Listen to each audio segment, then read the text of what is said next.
So to establish a coherent and satisfying theodicy, however, we must return to a countercultural theology grounded in Scripture. Oh, man, we're going back to the old ways. Yeah. All right. Back to the future. Yeah. It strips away the assertions of modern and postmodern speculation about the nature of God. The revisionist God will not do. And he has a really good just breakdown in here that even the footnotes I've highlighted in some sections because they're just really good. I mean, Christensen comes out as a preacher in the later half of this chapter here. And nowhere has the revisionist God flourished more greatly than in the evangelicism, which David Wells has chronicled so painfully and thoroughly. He laments, and here's the quote, "The fundamental problem in the evangelical world today is that God rests too inconsequentially upon the church. His truth is too distant, his grace is too ordinary, his judgment is too benign, his gospel is too easy, and his Christ is too common." Wow. So you just invite everyone in, we're all having a potluck, live your best life now. It's about health, wealth, prosperity. That's where we want to be. We want no pain. If God were to tell us to move, it's so that we can get greater wealth out of it. That's what we want to do. We want to have ease and zero pain, minus all the things that you read in Scripture. And again, I go back to Lord of the Rings on this. No one wants to read that book where the eagles come at the beginning and go, why do we love so much that storyline? Why do we read these stories of even Beowulf and this overcoming, the witch, or Arthurian legend where, his best friend betrays him? We like that kind of turn. Because it's through that we see the characters come out. Yeah. And so the question is, does God stand at our beck and call, right? Which we, modern the genie. Christianity seems to suggest, right? Is it his responsibility to prevent or even remove evil to restore our personal tranquility, right? If so, if that's the case, if that's what God is supposed to do, he's failed.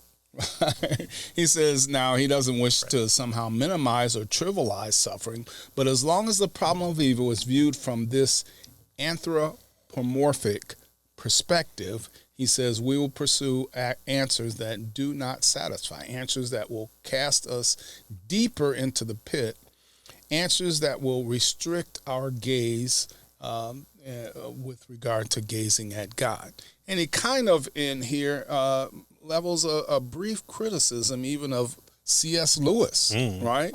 He says even C.S. Lewis's way of framing the problem of evil kind of betrays this, right? And he likes to assume that it's unintentionally. So here's how C.S. Lewis frames it here. The man-centered shift that evangelicals have so easily absorbed into our distorted brand of modern theism. Recall that Lewis said, if God were good, he would wish to make his creatures perfectly happy. And if God were almighty, he would be able to do what he wished. But the creatures are not happy, therefore God lacks either goodness or the power or both. And he says here that this assumes that God exists for us instead of existing for himself, right? Does God, does he exist for us or do we exist for him, really is the question, right? And so he says as long as the problem of evil is viewed from this perspective, then we lose the power that we can have in trusting in God. If evil coexists with a God of unfathomable glory, he tells us, then it can in no way diminish that glory. So that's why he tells us to return to Scripture to see if this is the God who reveals himself, let's see what he reveals so that we're not taking C.S. Lewis or Tolkien or whoever it might be of the idea of, hell is just a lock cage from the inside and you can always get out, but they never do.